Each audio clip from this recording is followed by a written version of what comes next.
మళ్ళీ ఈసారి సర్పంచ్ ఎన్నికలలో ఎట్లా కొడతారో అయ్యా మీ ఇష్టమే. మా అక్కలు సలాకి కాల్చి వాత పెడతారో లేకపోతే మా పిల్లలు కోదండం వేసి కొడతారో నాకు తెలియదు, కానీ వాళ్ళను సలాకి కాల్చి వాత పెట్టుర్రి. 2023 అసెంబ్లీలో అధికారం పోయింది, 2024 పార్లమెంటులో గుండుసున్న వచ్చింది. తర్వాత ఎమ్మెల్సీ ఎన్నికల్లో అభ్యర్థులు దిక్కులేరు. మన రెఫరెండం అంటే బండకేసి కొట్టిరు.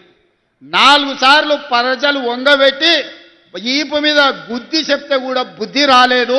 నిన్నగాక మన శ్రీహరి అన్న కూడా మంచిగా చెప్పిండు, నీ అతి మాటలు నిన్ను చూసినోడు ఎవ్వడు నీకు ఓటేయర్రా స్వామి, నీ బుద్ధి మార్చుకో అని.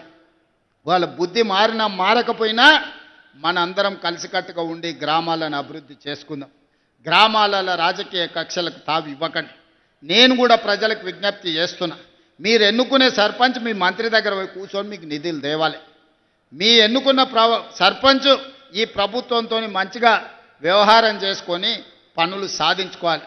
రోజు పంచాయతీ పెట్టుకొని వచ్చేటోడు వస్తే ఊరికి నష్టం జరుగుద్ది, వానికి ఏం పోదు, కానీ ఊరికి మాత్రం నష్టం జరుగుద్ది.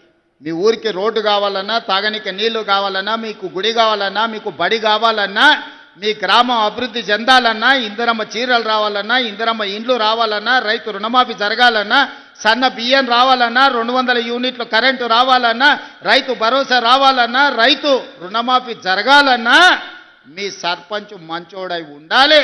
మీ సమస్యలు తీసుకొచ్చి మంత్రుల దగ్గర మాట్లాడాలి. మరి ఇంత జిమ్మెదారి ఇచ్చేటప్పుడు మీరు మంచోనికి జిమ్మెదారి ఇవ్వండి అని నేను చెప్తున్నా. నా కోరిక ఒక్కటే, మంచోన్ని చూడండి, బాధ్యత అప్ప చెప్పండి. మన మొత్తం సమస్యల్ని పరిష్కరించడానికి పెత్తనం ఇచ్చేటప్పుడు తేలుకు పెత్తనం ఇస్తే తెల్లారులు గుట్టిందని మీరు ఎవరికోనికి క్వార్టర్కో హాఫ్కో ఫుల్కో వేస్తారా అంటే వాడు మళ్ళీ వసూలకు పడ్డాడు అంటే ఉన్నదంతా గుచ్చుకుంటాడు. అడగబోతే కూడా అంటాడు అలా హాఫ్ ఇయ్యలేదా ఫుల్ ఇయ్యలేదా అని రాసి పెట్టుకుంటారు. ఇవ్వాలి రేపు కొంతమంది పోగానే బుక్కు తీస్తారు, ఎలక్షన్లప్పుడు నీకు ఎంత ఇచ్చినా కదా మరి నాకు ఎంత ఇస్తావో చెప్పని. అట్లాంటి పరిస్థితి వరంగల్ జిల్లాలో రానియొద్దు. ఇది చైతన్యం గల గడ్డ. పోరాటం తెలిసిన పౌరుషం ఉన్న ప్రజలు మంచి ఆలోచన చెయ్యండి, మంచి వాళ్ళని సర్పంచులుగా ఎన్నుకోండి.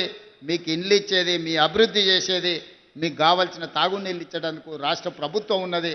మీ పెండింగ్ ఉన్న సాగునీటి ప్రాజెక్టులను పూర్తి చేయడానికి ఈ ప్రభుత్వం ప్రయత్నం చేస్తుంది. మీకు ఎల్లవేళలా అండగా ఈ ప్రభుత్వం ఉంటుంది. ఏ విధంగా అయితే ఈనాడు మీరు ఆశీర్వదించడానికి వేలాదిగా తరలి వచ్చిండ్రో ఈ ఆశీర్వాదం ఎప్పటికీ ఇంట్లోనే ఉండాలి. మీరు అండగా నిలబడితే ఢిల్లీనైనా ఢీ కొడతా, ఢిల్లీ నుంచి అయినా నిధులు తీసుకొస్తా. అడగడానికి వెనకాడను, రాకపోతే కొట్లాడడానికి అసలే భయపడను. నా బాధ్యత ముఖ్యమంత్రిగా ప్రధానమంత్రి కేంద్ర మంత్రుల దగ్గరికి వెళ్ళి మనకు కావాల్సిన నిధుల కోసం, కావాల్సిన అనుమతుల కోసం ఒక్కడికి 100 సార్లు తిరుగుతా. నాకు ఓపిక ఉంది, వయసు ఉంది, విషయాన్ని వివరించే కనీస పరిజ్ఞానం నాకు ఉన్నది. తెలంగాణ రాష్ట్రం కోసం ఎవరినైనా కలుస్తాను, తెలంగాణ అభివృద్ధి కోసం ఎవరితోనైనా కొట్లాడతాను.